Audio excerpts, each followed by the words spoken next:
খুব সম্প্রতি একটা ভিডিও আমরা দেখেছি যেখানে অভিষেক ব্যানার্জিকে বলতে দেখা যাচ্ছে সতীদাহ প্রথার ব্যাপারে। তৃণমূলের যুব কংগ্রেস সভাপতি এবং মুখ্যমন্ত্রীর ভাইপো তিনি বলেছেন যে রামমোহন রায় ভারতে সতীদাহ প্রথা বন্ধ করিয়েছেন। তার আগে নাকি কোনো পুরুষ মারা গেলেই তার স্ত্রীকে জীবন্ত পুড়িয়ে মারা হতো। রামমোহন রায় যদি আজকে না থাকতো, আমার মা বা আপনার মা যদি মারা যেত, সেই চিতায় ঝলসে পুড়ে আমার বাবা বা আপনার বাবাকে মৃত্যু বরণ করতে হতো। সতীদাহ প্রথা রোধ করেছিল একজন বাঙালি।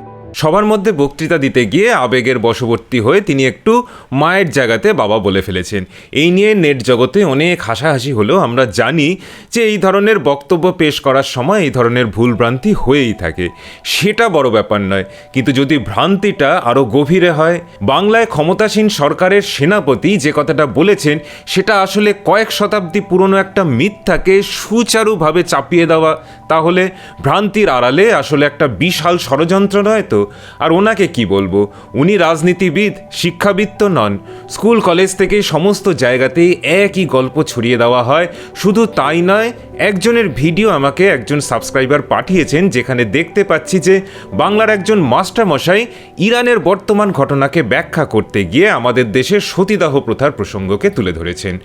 অর্থাৎ আজকের দিনে ইরানে যেরকম মেয়েদের বোরখা, হিজাব ইত্যাদি পরিয়ে রেখে গৃহবন্দী করে রাখা হয়, শরিয়া আইন ভঙ্গ করলে চরম শাস্তি দেওয়া হয়, ভারতের হিন্দু সমাজ নাকি কয়েক শতক আগে পর্যন্ত সেই রকম ছিল। আপনি হিন্দুইজমের মধ্যে দেখুন, যেই সময় বাল্য বিবাহ হতেই হবে, না হলে এক ঘরে করে দেবো, কারোর হাজবেন্ড মরে গেছে, সতীদাহ হতেই হবে, ধরে আগুনের মধ্যে ছুঁড়ে ফেলে দাও। এই রকম যখন সমাজ এসেছিল, তখন যে মেয়েটার বাবাকে জোর করে সমাজ ভয় দেখিয়ে বাল্য বিবাহ দিতে বাধ্য করা হচ্ছিল, তারা বাধ্য তো হচ্ছিল, কিন্তু ভেতরে ভেতরে রিভোল্ট, বারুদ জমা হচ্ছিল। তাই খেয়াল করে দেখুন, কোনো একজন রাজা রামমোহন রায় এলো, যার সঙ্গে প্রচুর মানুষ সমাজের চোখরাঙানি উপেক্ষা করেও সাপোর্ট করতে চলে গেল। চ্যানেলটা দেখে আমার মনে হলো উনি বোধহয় ইউপিএসসি, আইএএস ইত্যাদি বিভিন্ন চাকরির পরীক্ষার কোর্স করান। যাই হোক, ওনাকেও দোষ দিতে পারি না, কারণ ওনার দায়িত্ব হলো ওনার ছাত্রদের বা ওনার দর্শকদের এই চাকরির পরীক্ষার জন্য ট্রেনিং দেওয়া। এই ইউপিএসসি এক্সাম কি আইএএস, আইপিএস এক্সামগুলো আসলে কি বলুন তো, ব্রিটিশ আমল থেকে আমাদের ওপর যে এডুকেশন সিস্টেমটা চাপিয়ে দেওয়া হয়েছে সেটারই অঙ্গ। ইউপিএসসি পরীক্ষা ব্রিটিশরা শুরু করেছিল 1922 সালে, আর আইএএস পরীক্ষা প্রথমবার হয়েছিল 1863-তে। ভারতে সত্যেন্দ্রনাথ ঠাকুর ছিলেন প্রথম আইএএস, কিন্তু নিয়মিতভাবে এই আইএএস পরীক্ষাও শুরু হয় সেই 1922-এই। তো সেই সময় ব্রিটিশ সরকারের অধীনে চাকরি পেতে হলে ওদের চাপিয়ে দেওয়া যে ধ্যান ধারণা, সেগুলোকেই হুবহু উগরে দিতে হতো। এর মধ্যে অবাক হওয়ার কিছু নেই। দুঃখজনক ব্যাপার হলো, ভারত স্বাধীন হয়েছে প্রায় 80 বছর হতে চলল, কিন্তু সেই এজেন্ডাগুলো এখনও চলছে। তাই আমি তৃণমূল সেনাপতি কি বাংলার শিক্ষকদের কোনো দোষই দেই না। এই যে একটা এডুকেশন সিস্টেমের মাধ্যমে আমাদের মাথাতে কয়েকটা বিকৃত জিনিস ঢুকিয়ে দেওয়া হয় একদম ছাত্র অবস্থা থেকে, সেগুলোকে প্রশ্ন করা, খণ্ডন করা, এই সব করতে গেলে তো ওনাদের চলবে না।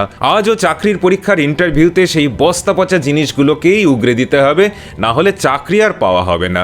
যেই ভারতীয় কালো সাহেবরা ইন্টারভিউ নেবেন, তাদের সামনে যদি বলা হয় যে সতীদাহের নামে আসলে একটা জঘন্য প্রোপাগান্ডা চালানো হচ্ছে কয়েক শতাব্দী ধরে, তাহলে সেই ভারতীয় কালো সাহেবরাই রেগে যাবেন, কারণ তারাও সেই জিনিসগুলোকেই মুখস্থ করে চাকরি পেয়েছেন। তাই সেই সরকারি বড়বাবুদের সামনে কি বললে তারা খুশি হবেন, সেটাই গিলিয়ে দেওয়াটা শিক্ষকদের কাজ। ইতিহাসকে তাই মিথ্যের মোড়ক থেকে বের করে নতুনভাবে দেখতে শেখা, বৈজ্ঞানিকভাবে বিশ্লেষণ করতে শেখা, এইগুলো তাই যারা নতুন প্রজন্মকে প্রশিক্ষণ দেওয়ার দায়িত্ব নিয়েছেন তাদের কাছে একটা গৌণ ব্যাপার। আর যারা রাজনীতিতে আছেন তারা তো নিজেদের স্বার্থে ইতিহাসকে বিকৃত করবেন বা দরকার মতো বিকৃত ইতিহাসকে ব্যবহার করবেন, সেটা তো বলে দেওয়ার দরকার নেই। কিন্তু যদি সত্যিকে সামনে আনা হয়, তাহলে দেখা যাবে যে প্রাচীন ভারতীয় সমাজ আসলে ছিল নারীবাদের স্বর্ণযুগ, যেখানে নারীদের পুরুষদের সমান অধিকার ছিল। কিন্তু সেটাকেই ভুলিয়ে দিয়ে আজ আমরা দেখি যে ইসলামিক শরিয়া সমাজের সঙ্গে আমাদের প্রাচীন ভারতের তুলনা করা হচ্ছে, অথবা কখনো দেখি ইউরোপের ডাইনি প্রথার একটা সমান্তরাল টানা হচ্ছে ভারতের সমাজ ব্যবস্থার সাথে। আজ তাই সতীদাহ ব্যবস্থার বিষয়টাকে নিয়ে দেখা যাক যে এই তুলনাগুলো কতটা সঙ্গত। সতীদাহ প্রথার মাধ্যমে নাকি জোর করে লক্ষ লক্ষ নারীদের জীবন্ত পুড়িয়ে মারা হতো ভারতীয় সমাজে। এর সমর্থনে সত্যি কোনো নির্ভরশীল ঐতিহাসিক তথ্য কি আছে? শুধু পরীক্ষার পড়া মুখস্থ করার জন্য নয়, যারা প্রশ্ন করতে ভালোবাসেন, প্রশ্নের মুখোমুখি হতে ভালোবাসেন, তাদের জন্য এই চ্যানেল। যদি ভালো লাগে তাহলে লাইক, শেয়ার আর সাবস্ক্রাইব করতে কিন্তু ভুলবেন না। প্রথমে আসি পৌরাণিক যুগের কথাতে। অসংখ্য বিধবাকে আমরা রামায়ণ মহাভারতে দেখতে পাই। পাণ্ডবদের মাতৃদেবী কুন্তী ছিলেন একজন বিধবা। কেউ তাকে পাণ্ডুর মৃত্যুর পর কিন্তু চিতার আগুনে পুড়িয়ে দিতে চাননি। রাবণের স্ত্রী মন্দোদরীকে রাবণের মৃত্যুর পর জীবন্ত কি পোড়ানো হয়েছিল? দশরথের 4 স্ত্রীকে, বালির স্ত্রী তারাকে, কুরুক্ষেত্রের যুদ্ধের পর দুর্যোধনের স্ত্রী ভানুমতিকে, কর্ণের স্ত্রী বৃষালীকে, অভিমন্যুর স্ত্রী উত্তরাকে। আমরা সবাই জানি যুদ্ধক্ষেত্রে বা বিভিন্ন সময় রামায়ণে বা মহাভারতের এই পুরুষ চরিত্রের মৃত্যু হলো তাদের স্ত্রীদের কাউকে জোর করে কিন্তু স্বামীর চিতাতে আত্মাহুতি দিতে হয়নি। শুধুমাত্র পাণ্ডুর দ্বিতীয় স্ত্রী মাদ্রী পাণ্ডুর মৃত্যুর পর স্বামীর সাথে সহমরণে গিয়েছিলেন, অর্থাৎ স্বামীর চিতাতে আত্মাহুতি দিয়েছিলেন। এটা সম্পূর্ণ তিনি নিজের ইচ্ছেতে করেছিলেন, কেউ জোর করেননি অথবা কেউ প্ররোচিত করেননি বা কোনো সামাজিক রীতিনীতির চাপেও করেননি। আর এই সহমরণের সাথে সতীদাহের কোনো সম্পর্কই নেই। যেই সতীদাহ বলতে আমরা বুঝি যে স্বামীর মৃত্যুর পর বলপূর্বক স্ত্রীকে স্বামীর চিতাতে পুড়িয়ে দেওয়া। আর সহমরণ মানে যেখানে স্বামীর মৃত্যুর পর স্ত্রী নিজের ইচ্ছেতে স্বামীর চিতাতে আত্মাহুতি দেন। সহমরণ আসলে ছিল একটা আনুষ্ঠানিক আত্মহত্যা। এই ধরনের আত্মহত্যা শুধু নারীরা নন, পুরুষরাও করতেন। শ্রী রামচন্দ্র সলিল সমাধির মধ্যে দিয়ে নিজের মনুষ্য জীবন ত্যাগ করে স্বর্গগমন করেছিলেন। কুরুক্ষেত্রের যুদ্ধে পুত্র অভিমন্যুর মৃত্যুর পর অর্জুন অভিমন্যুর চিতাতে আত্মাহুতি দিতে চেয়েছিলেন। এগুলো সবই আনুষ্ঠানিক আত্মহত্যা। সমাজ এটা করতে কাউকে জোরও করত না, প্ররোচিতও করত না। যারা সহমরণে যেতেন তারা নিজের ইচ্ছেতে যেতেন। শুধু তাই নয়, জাপান সহ বিভিন্ন সংস্কৃতিতে এই স্বেচ্ছাতে আনুষ্ঠানিক আত্মহত্যা আমরা দেখতে পাই। জাপানে একে বলা হতো সেপ্পুকু বা হারাকিরি। প্রিয়জনের মৃত্যু, সম্মানহানি, অনুশোচনা, ব্যক্তিগত শোক, নানা কারণ ছিল এই স্বেচ্ছা আত্মহত্যার পেছনে। তাহলে এই প্রশ্নটা উঠতেই পারে যে প্রাচীন ভারতে বলপূর্বক সতীদাহ করানো হতো, এই যে গল্পটা আমরা শুনি তার কোনো ঐতিহাসিক নিদর্শন কি আদৌ আছে? বরং বিধবাদের গৌরবময় গাথার ইতিহাস আমরা দেখতে পাই। সাতবাহন সাম্রাজ্যের মহারানী নাগনিকার কথা আমরা ইতিহাসে দেখেছি, যিনি বিধবা ছিলেন। তার স্বামী সাতকর্ণীর মৃত্যুর পর তিনি সাম্রাজ্য সামলেছিলেন।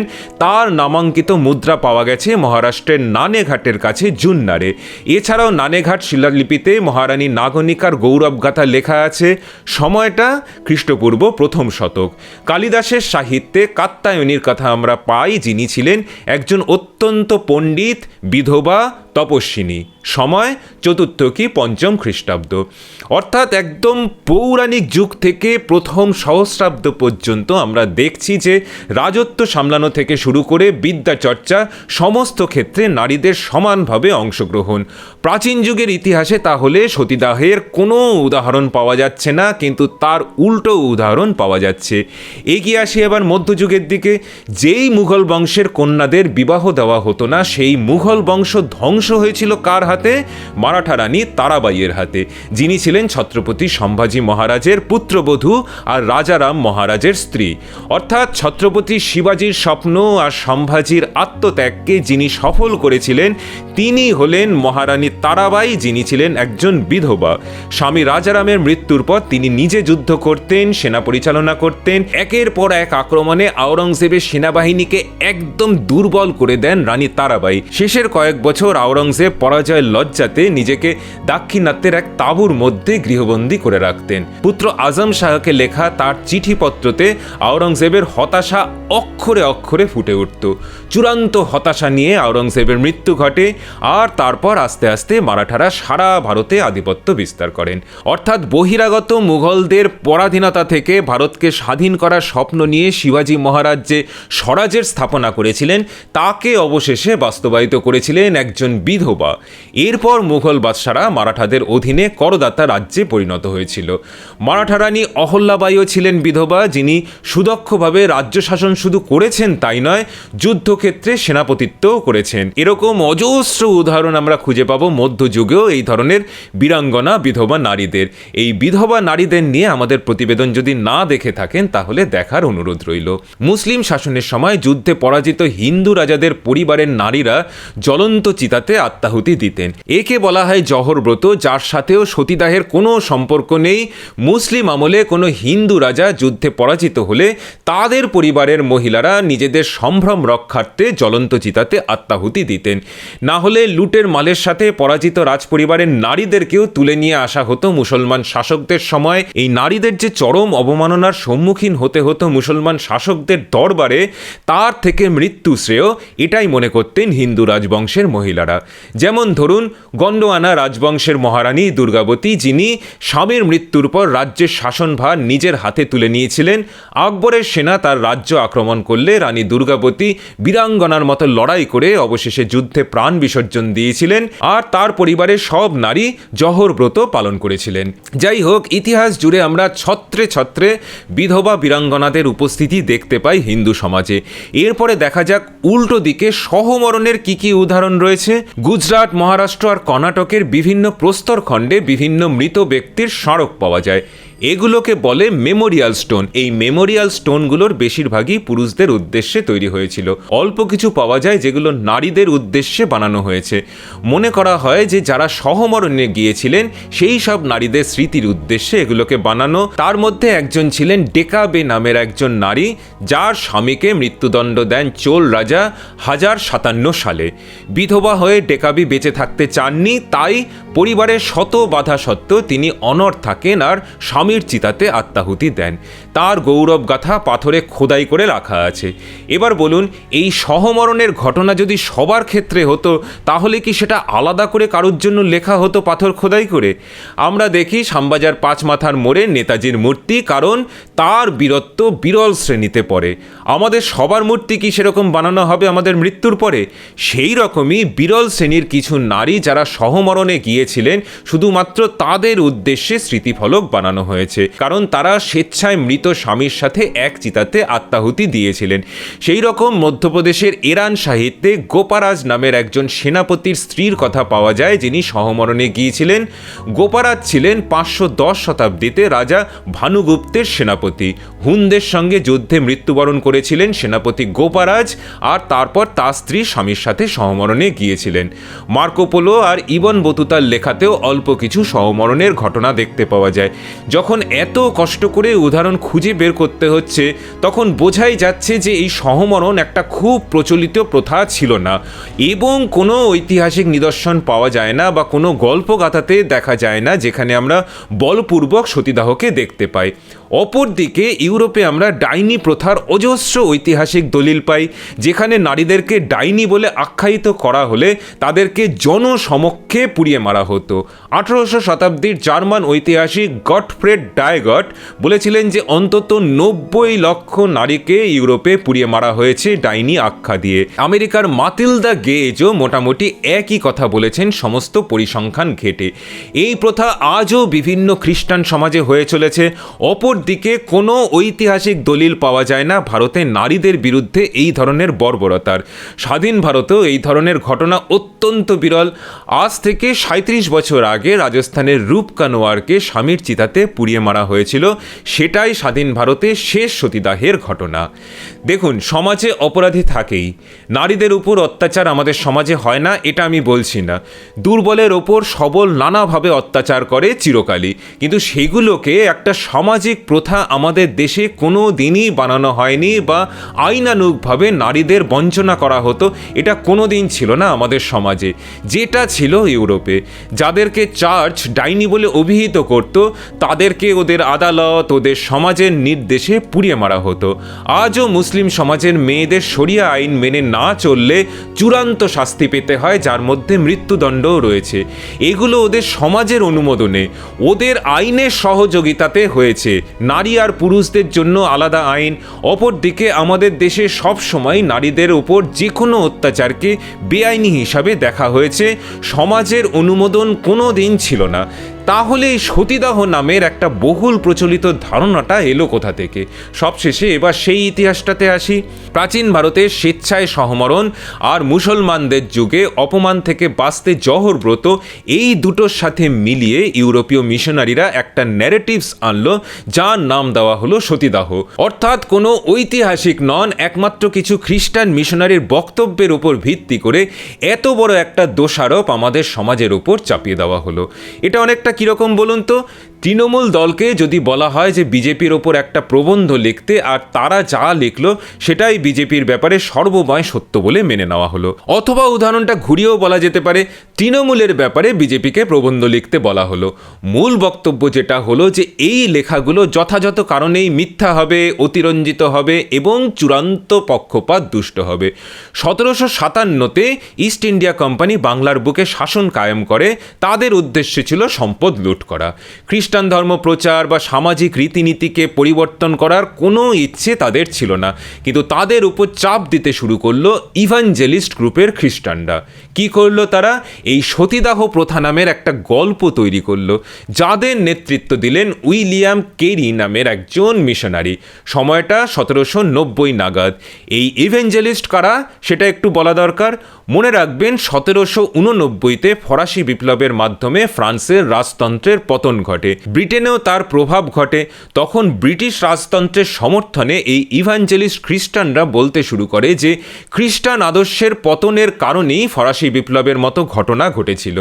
যদি বাইবেলের আদর্শকে সবার মাথাতে ঢুকিয়ে দেওয়া হয় তাহলে ব্রিটেনে কোনো বিপ্লব হবে না আর রাজতন্ত্র কায়েম থাকবে। উপনিবেশগুলোতেও খ্রিস্টান সংস্কৃতির যদি প্রসার করা হয় তাহলে সেখানে ব্রিটিশ শাসন পোক্ত থাকবে। ইতিমধ্যে এইচ.টি. কোলেব্রুক নামের একজন ব্রিটিশ উদ্ভিদ বিজ্ঞানী ঋগ্বেদ পড়ে সতী কথাটার একদম ভুল অপব্যাখ্যা করে বসলেন। 1795-তে উইলিয়াম জোন্স নামের আরেকজন সংস্কৃত বিশেষজ্ঞ কিন্তু তার ভুল ধরিয়ে দিয়েছিলেন, কিন্তু এইচ.টি. কোলব্রুকের ভুলটাই ইভাঞ্জেলিস্ট মিশনারিরা আঁকড়ে ধরল। তারা ব্রিটেনে মিটিং মিছিল করতে শুরু করলো, সিগনেচার কালেক্ট করতে শুরু করলো। এতে সাহায্য করলো আমাদের বাংলারই রাজা রামমোহন রায়, যিনি মনে করতেন যে বাংলার বুকে ব্রিটিশদের আগ্রাসন একটা আশীর্বাদ, কারণ আগ্রাসক অর্থাৎ ব্রিটিশরা ভারতীয়দের থেকে অনেক উন্নত জাত। যাই হোক, ব্রিটিশ সরকারের ওপর একটা প্রচণ্ড চাপ আসতে শুরু করলো। তখন ইস্ট ইন্ডিয়া কোম্পানি বাধ্য হয় সতী প্রথার ব্যাপারে একটা সার্ভে করানোর জন্য। এই সার্ভে কে করলো? সেই উইলিয়াম কেরি, যার কথা ইতিমধ্যেই বলেছি যে যিনি ছিলেন একজন খ্রিস্টান ধর্মযাজক এবং ভারতের ইভাঞ্জেলিস্ট গ্রুপের নেতা। তাকে সহায়তা করলো ক্লডিয়াস বুকানন, যিনি ছিলেন চার্চ অফ ইংল্যান্ডের ধর্মযাজক। অতএব 1803 সালে সার্ভে করে তারা তথ্য দিলেন যে লক্ষ লক্ষ মহিলাকে নাকি সতীদাহ করে মারা হচ্ছে। এটা যে অতিরঞ্জিত সেটা নিশ্চয়ই বলে দিতে হবে না। একমাত্র এই একটা দলিলের ওপর নির্ভর করে আজকের দিনেও বাংলার বুকে শিক্ষকরা বলছেন যে আমাদের পূর্বপুরুষরা তাদের মাদের, বোনদের, কন্যাদের জোর করে পুড়িয়ে মারত তাদের স্বামীর মৃত্যুর পর। এমন একটা জিনিস যার রেফারেন্স একমাত্র খ্রিস্টান মিশনারিদের সার্ভে ছাড়া কোথাও পাওয়া যায় না। তাহলে প্রথম ব্যাপারটা এবার বোঝা গেল যে সতীদাহ প্রথা আমাদের দেশে ছিল এই ধারণার সমর্থনে যে তথাকথিত ঐতিহাসিক প্রমাণটা কি? একটা সার্ভে, যেটা আদতে কোনো ঐতিহাসিক নয়, খ্রিস্টান ধর্ম প্রচারকদের দ্বারা তৈরি। আর দ্বিতীয় ব্যাপার হলো, এই সার্ভেতে বলা হয়েছে যে 95% সতীদাহের ঘটনা পাওয়া যায় এই বেঙ্গল প্রেসিডেন্সিতে। বম্বে আর মাদ্রাস প্রেসিডেন্সিতে এই প্রথা দেখা যায়নি। তাই অভিষেক ব্যানার্জি যদি বলেন যে রামমোহন রায় ভারতের মধ্যে থেকে সতীদাহ প্রথাকে বিলুপ্ত করিয়েছেন, তাহলে বলবো সেটা একটা ঐতিহাসিকভাবে ভুল তথ্য, কারণ খ্রিস্টান মিশনারিদের বক্তব্য অনুযায়ী বাংলার বুকে ছাড়া এই প্রথা অন্য কোথাও দেখা যায়নি। শুধু তাই নয়, খ্রিস্টান মিশনারিদের অন্য শাখার ধর্মযাজকরা বলেছিলেন যে এই সতী প্রথা তারা মাদ্রাস বা বম্বে প্রেসিডেন্সিতে দেখতে পাননি। তাদের মধ্যে একজন হলেন ফরাসি ধর্মযাজক আব্বে ডুবয়, যিনি পন্ডিচেরিতে খ্রিস্ট ধর্ম প্রচারের কাজ করছিলেন ওই সময়তে। তাকে সাধারণ লোক ডোড্ডা স্বামী বলে ডাকত। তাহলেই বুঝছেন যে উইলিয়াম কেরি আর ক্লডিয়াস বুকাননের মতো ব্রিটিশ ধর্মযাজকদের বিপক্ষে বলেছেন খ্রিস্টানদেরই অন্য শাখা, কিন্তু সেগুলো আমরা পড়ি না। তৃতীয়ত, বেঙ্গল প্রভিন্সে এই সতী প্রথা কেন দেখা দিত? মনে রাখবেন 1757-তে বাংলা ব্রিটিশদের অধীনে আসে, আর 1770-এর দশকে হয় 76-এর মন্বন্তর। সেই মহামারীতে বাংলার 1/3 জনসংখ্যার মৃত্যু হয়। 1780-র দশকে হয় 40 দুর্ভিক্ষ। এগুলোর সব কিছুর কারণ কি? ইস্ট ইন্ডিয়া কোম্পানি অবাধে বলতে গেলে আমাদের বাংলাতে লুটপাট চালাচ্ছিল। বিশাল করের বোঝা চাপিয়ে দেওয়া হয়েছিল জনসাধারণের উপরে, সাথে বাংলার সমস্ত লোকশিল্পকে ধ্বংস করে মানুষকে জীবিকাহীন করে দেওয়া হয়েছিল। অর্থাভাবে আমাদের দেশের লোক খেতে পাচ্ছিল না আর অনাহারে মৃত্যুবরণ করছিল। যখন এরকম অবস্থা, তখন পরিবারের নারীরা যারা বেঁচে আছেন তারা কি করবেন? ঘরে খাবার নেই, চূড়ান্ত দারিদ্র্য, তারপর যদি স্বামীর মৃত্যু হয়, পরিবারের বাকিরাও অর্থাভাবে ধুঁকছে। অন্য কোনো সম্মানজনক জীবিকার মাধ্যমে স্বনির্ভরভাবে জীবনযাপনের উপায় যদি না থাকে, তাহলে কোন জীবিকাকে আপন করে নিতে হবে নারীদের? সেটা নিশ্চয়ই আর বুঝিয়ে দিতে হবে না।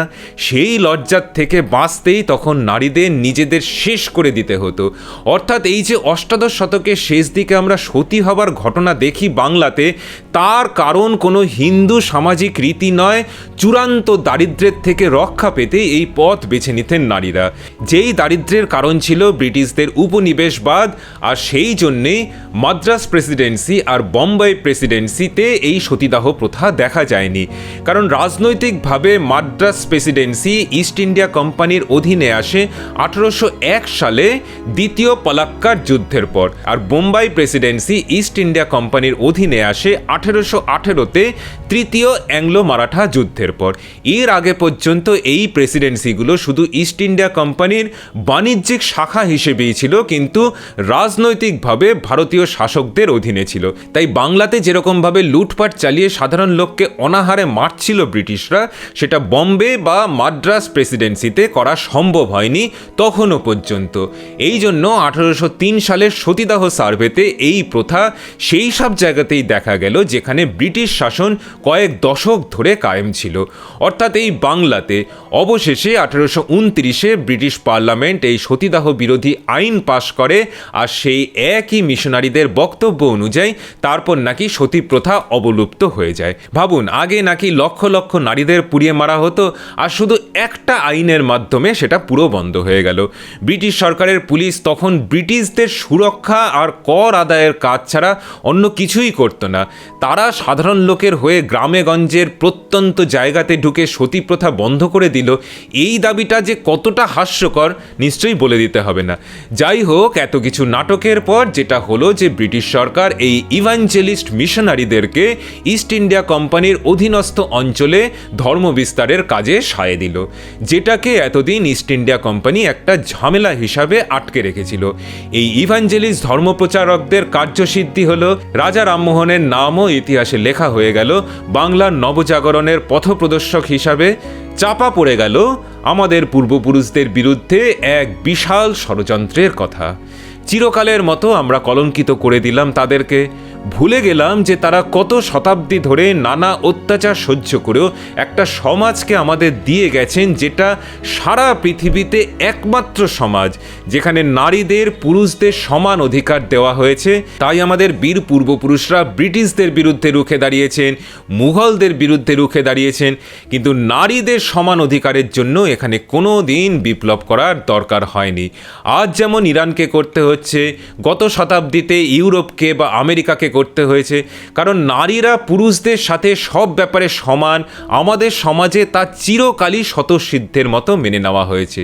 কিন্তু আজকের প্রজন্মের মানুষ হয়ে আমরা আমাদের পূর্বপুরুষদের প্রতি সুবিচার করতে পারছি তো? এই প্রশ্নগুলোই আপনাদের সামনে রেখে আজকের মতো প্রতিবেদন শেষ করছি। ফিরে আসবো আবার অন্য কোনো প্রতিবেদনে খুব শিগগিরই। যেতে যেতে অনুরোধ করব, যদি আমাদের প্রতিবেদনগুলো ভালো লাগে তাহলে কিন্তু লাইক, শেয়ার আর সাবস্ক্রাইব করতে ভুলবেন না। নমস্কার, ভালো থাকবেন।